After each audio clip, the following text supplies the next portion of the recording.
ভেন্ডি আলু পোস্ত করব।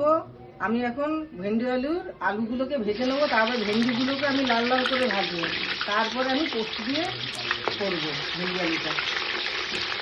পোস্ত আলু ভাজা হয়ে গেছে, এখন আমি আলু ভাজাগুলোকে তুলে নিলাম, ছেড়ে দিলাম। ভেন্ডিগুলোকে লাল লাল করে ভেজে নেবো, ভেজে নিয়ে তারপরে পোস্ত দেবো, পোস্ত দিয়ে ভেন্ডিগুলোকে ভেজে দেবো। ভাজা হয়ে গেছে, এখন আমি ভেন্ডি ভাজাগুলোকে এক এক করে তুলে নিচ্ছি।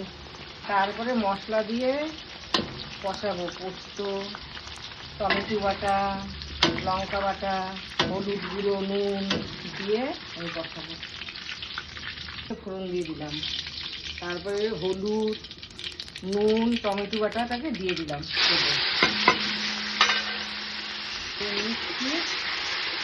দিয়ে তারপরে পোস্তটাকে আমি দিয়ে দিলাম, দিয়ে দিলাম।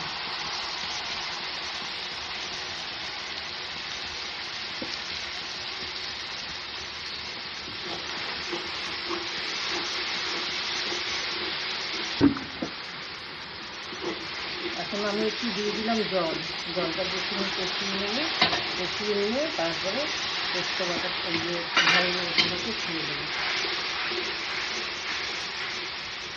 দিয়ে দিলাম।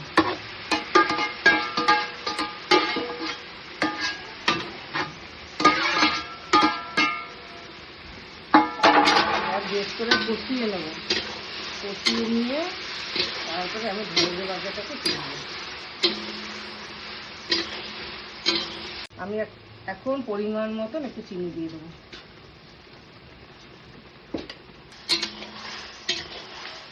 বন্ধুরা, আমার ভেন্ডি আলু পোস্ত রেডি।